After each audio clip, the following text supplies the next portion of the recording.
नमस्कार, स्वागत है आपका हमारे खास कार्यक्रम हरियाणा डायरी में। इस कार्यक्रम का एक ही उद्देश्य है कि आप तक हरियाणा के हर उस विकास की जानकारी पहुंचाई जाए जो मुख्यमंत्री मनोहर लाल के नेतृत्व में लगातार किया जा रहा है। तो बने रहिए हमारे साथ और देखते रहिए हमारा खास कार्यक्रम हरियाणा डायरी।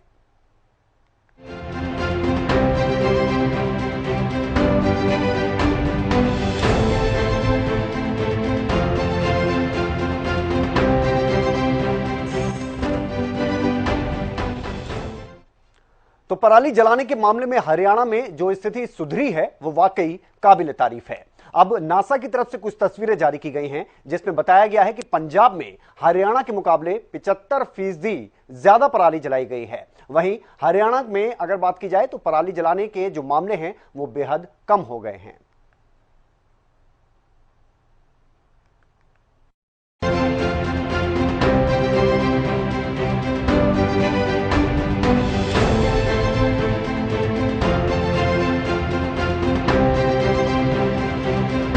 पराली जलाने की घटनाओं पर हरियाणा में जिस तरह से कंट्रोल किया गया है वो वाकई सराहनीय है। इस बीच नासा की तरफ से कुछ तस्वीरें जारी की गई जिसमें दिखाया गया कि किस कदर हरियाणा में पराली जलाने की घटनाओं में कमी आई है और किस कदर पंजाब में पराली जलाने के मामले बहुत ज्यादा बढ़ गए हैं। नासा की तस्वीरों के जरिए पंजाब में पराली जलाने की स्थिति साफ की गई है। तस्वीरों में दावा किया गया कि पंजाब में हरियाणा के मुकाबले 75% पराली जलाने के मामले ज्यादा आ रहे हैं। हरियाणा सरकार के मुताबिक पिछले 24 घंटे से जारी किए गए आंकड़ों के अनुसार हरियाणा के पराली जलाने की घटनाएं बेहद कम दर्ज की गई। सरकारी आंकड़ों के अनुसार भी हरियाणा में पराली जलाने की घटनाओं में इस साल 25% तक की कमी आई है, जबकि पंजाब में इन घटनाओं में 20% की वृद्धि दर्ज की गई। वहीं कृषि मंत्री जेपी दलाल ने भी पराली जलाने की घटनाओं को लेकर प्रदेश की स्थिति साफ की। उन्होंने बताया कि घटनाएं बहुत कम हुई हैं और सरकार भी किसानों से अपील करने के साथ ही पराली प्रबंधन पर प्रोत्साहन राशि दे रही है। एक बहुत ही महत्वपूर्ण मुद्दे पर चर्चा चल रही है, वो है पॉल्यूशन। दिल्ली की और आसपास के क्षेत्र की हालात बहुत गंभीर है। हरियाणा के अंदर भी धुआं बहुत शहरों में भरा हुआ है और ये दिवाली के आसपास पिछले कई सालों से हम देख रहे हैं कि ये समस्या आती है। हरियाणा सरकार ने इस मुद्दे पर बहुत महत्वपूर्ण काम किया है। भारत सरकार ने भी समय समय पर हमें एडवाइजरी दी है, सहायता दी है और हमने किसानों को शिक्षित किया है, गोष्ठियां की है और पराली जलाने की जो घटनाएं थी उनमें काफ़ी कमी आई है। 2016 में 15,686 आगजनी की घटनाएं हुई, 17 में 13,085, 2018 में 9,225, 19 में 6,364 और 20 में 4,202। इस तरह से घटते घटते इस साल जो है कल तक 2300 कुछ घटनाएं हुई है और हम कोशिश कर रहे हैं कि हरियाणा के अंदर जीरो बर्निंग हो और किसान बेचारा कभी भी प्रकृति से खिलवाड़ नहीं करना चाहता, पर्यावरण को खराब नहीं करना चाहता, लेकिन उसके पास धान काट के गेहूं बोने का छोटा स्लॉट है और उसको अगर पराली का लाभकारी मूल्य मिल जाए, सरकार से इंसेंटिव मिल जाए, मशीनरी मिल जाए तो पराली नहीं जलाएगा। हरियाणा सरकार ने पिछले सालों में लगभग 62-70 हज़ार मशीनरी दी है। इस साल भी हम 8,000 मशीनरी उनको दे रहे हैं। जो किसान आग नहीं लगाता उसको हम 1,000 रुपया हरियाणा सरकार के खजाने से देते हैं। जो गौशाला पराली लेके जाएगी उसको हम 500 रुपये प्रति मीट्रिक टन का सब्सिडी किराए पे देते हैं। पराली के उपयोग के लिए इंडस्ट्री में प्रावधान किया गया है। इंडियन ऑयल ने एक प्लांट पानीपत में लगाया है जो इस साल चालू हो जाएगा और इस चीज की किसानों के हक में हमने एक फैसला किया है, कमेटी बना दी है हरियाणा में जो एमएसपी पर पराली खरीदने के लिए हमें रिकमेंडेशन देगी और हरियाणा सरकार इस दिशा में फैसला करेगी। हरियाणा में 24 तरह के उद्योगों ने पराली खरीदने की सहमति सरकार को दे दी है, जिसके तहत हर जिले में कमांड एरिया खोला जाएगा और उन कमांड एरिया सेंटर के जरिए ही पराली खरीदी जाएगी। सरकार ने इसके लिए एक नया पोर्टल भी बनाया है, जिस पर पराली खरीदने वाले ठेकेदारों और उद्योगों की जानकारी उपलब्ध रहेगी। साल 2021 में लगभग 1,75,000 टन पराली की खरीद बायोगैस प्लांट के द्वारा हरियाणा में की गई। इसी क्रम में हरियाणा द्वारा भी बायोमास ऊर्जा प्लांट लगाने का फैसला किया गया है। पराली का उपयोग बिजली बनाने में करने के लिए कुरुक्षेत्र, कैथल, फतेहाबाद और जींद में 49.8 मेगावाट क्षमता के बारे में योजनाएं स्वीकृत सरकार की तरफ से की गई हैं। कुरुक्षेत्र और कैथल में भी इन परियोजनाओं पर काम प्रगति पर है। पिछले सालों की तुलना में पराली जलाने की घटनाओं में काफी कमी आई है। 2016 में 1,568 मामले सामने आए थे, वहीं 2017 में ये बढ़कर 13,085 हो गए। 2018 में 9,225 मामले पराली जलाने के दर्ज किए गए, वहीं 2019 में 6,364 मामले सामने आए थे। 2020 में 4,202 मामले सामने आए थे, वहीं 2021 में 6,987 मामले सामने आए थे। 2022 में लगभग 31% तक कम मामले सामने आए हैं। इसके अलावा हरियाणा सरकार ने फसल अवशेष प्रबंधन मशीनरी पर करोड़ों का अनुदान भी दिया है। वर्ष 2018 से 2021 तक 72,777 मशीन 584 करोड़ अनुदान पर दी गई, जिसमें 1,261 बेलर सम्मिलित हैं। वर्ष 2022 में 7,146 मशीनों पर 100 करोड़ रुपए का अनुदान दिया गया, जिसमें 600 बेलर सम्मिलित हैं। पराली में न्यूनतम समर्थन मूल्य निर्धारण के लिए कृषि महानिदेशक, टेस्टिंग संस्थान हिसार, महानिदेशक हरेड़ा, डीन इंजीनियरिंग कॉलेज और संयुक्त निदेशक की कमेटी का गठन किया गया है। साथ ही 25 लाख एकड़ भूमि के प्रबंधन के लिए निःशुल्क डीकम्पोजर किट किसानों को उपलब्ध करवाई गई। साथ ही 1,000 रुपए प्रति एकड़ की दर से इन सीटू एवं एक्स सीटू प्रबंधन हेतु राज्य की अपनी स्कीम से किसानों को पराली न जलाने के लिए प्रोत्साहन राशि दी जा रही है। 2020 में और 2021 की बात की जाए तो करोड़ों रुपए किसानों को दिए गए। साथ ही धान की पराली की खपत कम करने पर गौशालाओं को भी अधिकतम 15,000 रुपए प्रोत्साहन राशि दी जाती है। इसके अलावा मेरा पानी मेरी विरासत स्कीम में फसल विविधीकरण के लिए धान से अन्य फसलों को परिवर्तित करने पर 7,000 रुपए प्रति एकड़ का अनुदान दिया जाता है। इसके तहत 2020 में 44 करोड़ से ज्यादा और 2021 में 30 करोड़ से ज्यादा किसानों को दिए गए। इसके अलावा 2021 में 4 लाख टन फसल अवशेषों का उद्योगों में प्रयोग हुआ। इसके अलावा साल 2022 में 13 लाख टन फसल अवशेषों की एथेनॉल सीवीजी कार्डबोर्ड एवं बायोमास प्लांट द्वारा खपत संभावित बताई गई है। इस वर्ष 0 फसल अवशेष घटनाएं दर्ज करने वाली पंचायतें जो पिछले साल रेड या येलो जोन में थीं, उन्हें 1,50,000 रुपए का इनाम दिया गया और पंचायत भूमि पर धान की पराली की बेलों की भंडारण की व्यवस्था की गई।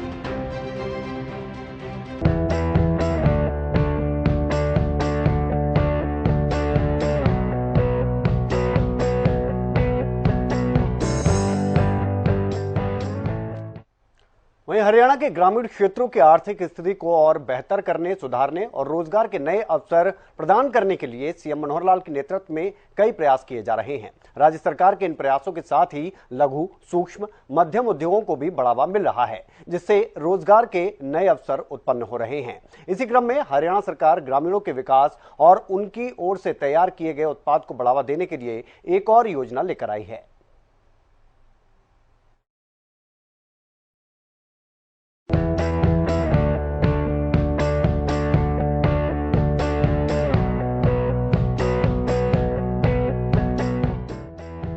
समस्त हरियाणा के विकास के लिए सीएम मनोहर लाल के नेतृत्व में हरियाणा में लगातार विकास कार्य किए जा रहे हैं। हरियाणा सरकार की ओर से किए जा रहे विकास कार्यों की बदौलत आज प्रदेश तेजी से विकास की ओर बढ़ रहा है। अब जब बात विकास की होती है तो सवाल बेरोजगार युवाओं का भी आता है, लेकिन सूबे के मुखिया मनोहर लाल ने इसका प्रबंध भी कर दिया है। युवाओं की बेरोजगारी दूर करने के लिए हरियाणा सरकार की ओर से पद्मा योजना 2022 लागू की गई है। योजना के तहत हरियाणा में 4,000 MSME खोली जाएंगी, जिससे कि हरियाणा में बेरोजगारी को कम किया जाए इस योजना के तहत सरकार का उद्देश्य है कि राज्य में कोई भी व्यक्ति बेरोजगार न रहे, हर व्यक्ति को उसके आसपास रोजगार मिल जाए। एमएसएमई डिपार्टमेंट की ओर से वो आया पद्मा एक योजना हमने जो शुरू की है। देश भर में तो वन प्रोडक्ट वन डिस्ट्रिक्ट ओपीओडी या ओडीओपी जो भी नाम है उसका, उस नाते इसको प्रचलित किया गया था। प्रधानमंत्री जी ने एक इंडस्ट्री में एक नया प्रोग्राम चालू किया था। हमने एक कदम आगे बढ़ करके वन ब्लॉक वन प्रोडक्ट, तो इस प्रकार से योजना अपनी बनाई है। 143 ब्लॉक हरियाणा के छांट लिए गए हैं, उसमें किस प्रोडक्ट की इंडस्ट्री वहां लगाई जाए ऐसा तय किया है। उसको कुछ काम शुरू हो चुका है, एडमिनिस्ट्रेटिव अप्रूवल कईयों के हो गए हैं। एक जगह तो उसकी जमीन भी आइडेंटिफाई कर ली गई है। जहाँ कहीं IMTs बने हुए हैं पहले, उसमें 50-60 एकड़ जगह केवल इसके लिए रखा गया, छोटी इंडस्ट्री, ताकि एम्प्लॉयमेंट लोकल लेवल पर लोगों को एम्प्लॉयमेंट मिले। और एक ही प्रोडक्ट अगर वहाँ बनेगा, उसकी मार्केटिंग, उसकी कंजम्पशन, उसमें कोई रिसर्च, किसी प्रकार का उद्योग के नाते जो फैसिलिटीज है वहाँ दी जा सकती हैं। तो ऐसे पद्मा के लिए जो रूल्स हैं वो भी आज पास कर दिए। उसको नोटिफाई करने के बाद इस काम को आगे गति दी जाएगी। हरियाणा सरकार की पद्मा योजना के तहत छोटे उद्योगों के लिए मिनी क्लस्टर बनाए जाएंगे। उद्योगों में स्थानीय युवाओं को 75% आरक्षण का कानून बनाने के बाद अब प्रदेश सरकार ने सूक्ष्म, लघु एवं मध्यम उद्योगों में युवाओं के लिए रोजगार के अवसर ढूंढे हैं। वन ब्लॉक वन प्रोडक्ट के तहत प्रदेश में सरकार करीब 6000 एकड़ में 40 क्लस्टर बनाएगी। इनमें करीब 14,000 नई MSME खुलने की उम्मीद है, जिनमें करीब 3.5 लाख लोगों को अपने गांव कस्बे के पास ही रोजगार मिल सकेगा। हरियाणा सरकार को इस योजना में करीब 25 से 30 हजार करोड़ रुपए का निवेश आने की उम्मीद है। वहीं पद्मा योजना की आधिकारिक वेबसाइट msme.haryana.gov.in है। हरियाणा सरकार ने सभी वर्ग के युवाओं के लिए पद्मा योजना शुरू की है। सरकार पद्मा योजनाओं से बेरोजगार उम्मीदवारों को अपना व्यवसाय शुरू करने का या एक उद्यम स्थापित करने का, स्वयं रोजगार बनाने का और अन्य बेरोजगारों को नौकरी के अवसर प्रदान करने का अवसर देने में मदद करेगी। पद्मा स्कीम उद्यमियों को काफी हद तक लाभान्वित करेगी और उन्हें व्यवसाय में बदल देगी। पद्मा कार्यक्रम के हिस्से के रूप में MSME निदेशालय कार्यान्वयन के लिए नोडल विभाग जमीनी स्तर पर विकास करेगा, ताकि 3 लाख से ज्यादा युवाओं को प्रत्यक्ष और अप्रत्यक्ष रूप से रोजगार मिल सके। योजना के तहत प्रत्येक ब्लॉक में सरकार लैंड पूलिंग के तहत करीब 50 एकड़ जमीन जुटाएगी। हर ब्लॉक के लिए कुछ उत्पाद तय किए गए हैं। प्रत्येक ब्लॉक में स्थानीय कारीगरों और उद्यमियों के उत्पादन के लिए एक मिनी क्लस्टर बनाया जाएगा, जहां MSME की तर्ज पर स्थानीय लोगों को उद्योग लगाने के लिए प्लॉट उपलब्ध कराए जाएंगे। पद्मा योजना के तहत MSME के लिए क्लस्टर तैयार करते हुए आधारभूत ढांचा खड़ा करने के लिए 50 से 85% तक खर्च सरकार उठाएगी। औद्योगिक गतिविधियों के लिहाज से A कैटेगरी के ब्लॉक में 50%, B श्रेणी में 60%, C ब्लॉक में 75% और D ब्लॉक में 85% तक खर्च सरकार करेगी। सरकार का जो एक ब्रॉडर जो एक्सपेक्ट होता है वो होता है कि जनता की कल्याणकारी योजनाओं में हम कुछ आगे बढ़े और कल्याणकारी योजनाएं भी खास करके जो वर्ग किन्हीं कारणों से पीछे रह जाता है उसके लिए कुछ विशेष योजनाएं बनाए। तो अपने आप में किसी भी समाज में रोजगार एक ऐसा विषय होता है कि जिसकी चिंता सब करते हैं, सरकारें भी करती हैं, संस्थाएं भी करती हैं, उद्योग भी करते हैं, क्योंकि हर वर्ष लगभग 2 लाख युवक ऐसे जिनको रोजगार की जरूरत होती है वो जुड़ते हैं। और रोजगार चाहे वो कर्मचारी बन करके उसको रोजगार मिले और चाहे वो अपना उद्योग खड़ा करे, चाहे कोई अपना सेल्फ एम्प्लॉयमेंट के नाते से कुछ उद्यम करता है तो रोजगार उससे मिलता है। और ये फिर देश की प्रदेश की आर्थिक प्रगति में भी हम लोग सब सहयोगी होते हैं। तो हम लोगों ने योजना ये बनाई है कि बड़े उद्योग तो अपने आप में बहुत प्रकार के कैलकुलेशन करके और वो आते हैं, अप्रोच करते हैं, किसी भी प्रदेश में जाते हैं, उनको बहुत सी सूटेबिलिटी अपने आप आंकते हैं कि हमको जमीन कहाँ सस्ती मिलेगी, हमको टैक्स का रिलैक्सेशन कहाँ मिलेगा, लैंड आउट की स्थिति कहाँ अच्छी होगी, पानी कहाँ अच्छा होगा और हमारा प्रोडक्ट कहाँ से, उसके टैरिफ के खर्चे, बाकी सब खर्चे, बहुत ब्रॉडर लेवल पर उन चीजों को वो सोचते हैं। लेकिन जब छोटा उद्योग है एमएसएमई लेवल का, उनका तो ये रहता है कि उसकी रॉ मटेरियल कहां से मिलेगा, उसकी कंजम्पशन कहां होगी, और फिर रोजगार के नाते से अच्छा रोजगार स्किल्ड लेवल के जो हमारे कर्मी हैं वो हमको कहां से मिलेंगे। तो उस नाते से हमने देखा है कि अभी बड़ा उद्योग काफी बड़ी मात्रा में, चाहे हमारा ऑटोमोबाइल है या अन्य उद्योग हैं, वो गुरुग्राम और रेवाड़ी क्षेत्र में या फिर इधर पानीपत, जीटी रोड, कुछ एक केंद्रों में एक प्रकार से केंद्रित थे कुछ ही स्थानों पर। लेकिन आखिर तो जैसा बताया दुष्यंत जी ने भी कि हर किसी को रोजगार उसके घर के नजदीक मिले। तो जो ऐसे ब्लॉक्स हैं जिन एरियाज में हम उद्योग को ले जाना चाहते हैं, तो हर क्षेत्र के अंदर हमारा जो है उद्योग पहुंचे, खास करके एमएसएमई। पहले डिस्ट्रिक्ट लेवल की कंसंट्रेशन की थी, अभी जैसा बताया प्रधानमंत्री जी के आह्वान पर सब प्रदेशों में 1 डिस्ट्रिक्ट 1 प्रोडक्ट इस थ्योरी के ऊपर बढ़ रहे हैं। हमने आगे एक कदम रखा कि एक ब्लॉक पर 140 अगर हमारे ऐसे क्लस्टर बनते हैं, तो हर क्लस्टर पर एक 20, 30, 40 एकड़ का कोई एक एरिया, चाहे वो HIDC उसका मानो विकास करे, या कोई प्राइवेट भी अगर कोई उद्यमी, कोई डेवलपर हमारे पास आता है इंडस्ट्रियल एरिया का कोई एक लाइसेंस लेकर के उस प्रकार से करता, तो वो सुविधाएं उनको भी सबको मिलेंगी। तो उससे क्या होगा कि बहुत निकट at the door step of the worker उसको काम करने का अवसर मिलेगा, काम करेगा, घर चला जाएगा। उसको अलग से न तो आवास की जरूरत है, न उसको अलग से व्यवस्था करने की जरूरत है। तो इसलिए इस क्लस्टर्स का हमने एक कल्पना की है। लगभग ऐसा मैं मान के चलता हूं कि ऐसे नए यूनिट्स अगले इस वर्ष में 10 से 15 हजार नए यूनिट्स ही खुलने चाहिए। यानी अगर 100 यूनिट भी एक क्लस्टर में खुलते हैं तो 140 में 14,000 बनते हैं। और बहुत बड़े उद्योग की बजाय जैसे माइक्रो और स्मॉल 2 करोड़, 3 करोड़, 4 करोड़ की इन्वेस्टमेंट अगर होती है, तो मैं समझता हूं कि 25-30 हजार करोड़ रुपए का इन्वेस्टमेंट इसमें होता है। तो इस योजना के माध्यम से एक बड़े वर्ग को, और वो भी हम चाहते हैं कि जो खास करके ऐसा वर्ग है जो निम्न आय वर्ग का है, क्योंकि सारे समाज को हम 3 भागों में अगर बांटते हैं तो निम्न वर्ग आय वर्ग है, मध्यम आय वर्ग है और जो उच्च आय वर्ग है। उच्च आय वर्ग के लोग अपना बड़ा उद्योग, बड़े सब काम करते हैं, लेकिन निम्न आय वर्ग की आवश्यकता है आज उसकी आय को बढ़ाना। उसके लिए हम लगातार काम कर रहे हैं कि अंत्योदय परिवार उत्थान योजना, ये हमने एक योजना बनाई है कि जिस परिवार की 1,80,000 रुपए से वार्षिक आय कम है, अर्थात 15,000 रुपए महीना भी जिस घर में नहीं पहुंचता है, उसको कठिनाई बहुत है परिवार के पालन पोषण को। उसके लिए हमने स्पेशल कैंप्स लगाए हैं और उन कैंप्स का लगातार अब क्रम जारी है। पहला एक राउंड हमारा दिसंबर में हुआ, दूसरा राउंड अभी मार्च में होगा, और हम कोशिश करेंगे हर 2 महीने में एक राउंड, कोई 1,00,000 1,50,000 परिवारों को बुलाना, उनकी इच्छा पूछना, क्या आप काम करना चाहते हैं, कोई उद्योग भी लगाना है तो उस उद्योग के लिए क्या उसकी आवश्यकता है, बैंक से लोन की आवश्यकता है, स्किलिंग की आवश्यकता है, या कौन से चीज में उसका अपना मानो कोई ना कोई संबंध होता है।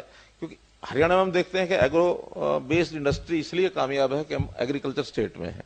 एग्रीकल्चर स्टेट के नाते से प्रोडक्ट भी एग्रीकल्चर बहुत हमको मिलते हैं, यानी लकड़ी भी है, या अनाज भी है, या भूसा भी है, या बाकी सारी चीजें भी हैं।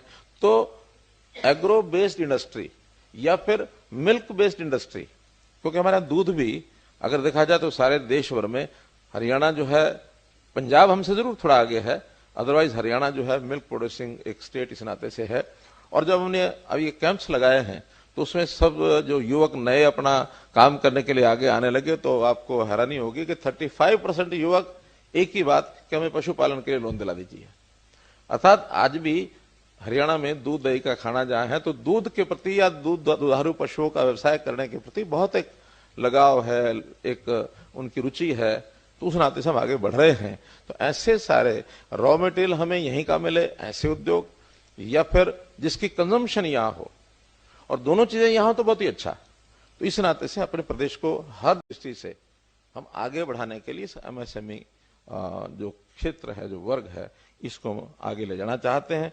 और इसमें बहुत सी इंडस्ट्री डिपार्टमेंट की ओर से जो सुविधाएं, सहूलतें हैं, वो तो हम देने वाले हैं ही हैं, और उनको किसी प्रकार की कठिनाई ना आए। बल्कि हमने तो ये कहा है कि लोन दे देने से मात्र उसको उसके हिस्से, यानी हवाले छोड़ देना चाहिए, और छोड़ दें तो कई बार व्यक्ति सफलता से दूर हो जाता है। तो उन सब का एक क्लस्टर के अनुसार उसकी सबकी चिंता भी की जाए। व्यक्तिगत चिंता भी हम करेंगे कि आखिर व्यक्ति नया है, स्किलिंग लेके आया, ट्रेनिंग लेके आया, काम उसका सफल हो, तो हर प्रकार की गाइडेंस डिपार्टमेंट की ओर से दी जाए। हमने इसके लिए जो एमएसएमई डिपार्टमेंट अलग इसलिए बनाया है कि हम कृषि के साथ साथ, उद्योग के साथ साथ एमएसएमई में भी अपने प्रदेश की प्रगति आगे करें। अभी टोटल जो हमारी इकोनॉमी है उसमें 23% जो कंट्रीब्यूशन है वो एमएसएमई का है, क्योंकि टोटल मिला के उद्योग का तो शायद कितना है, 34-35% है, कितना है, तो उसमें मेजर जो कंट्रीब्यूशन है वो एमएसएमई की है।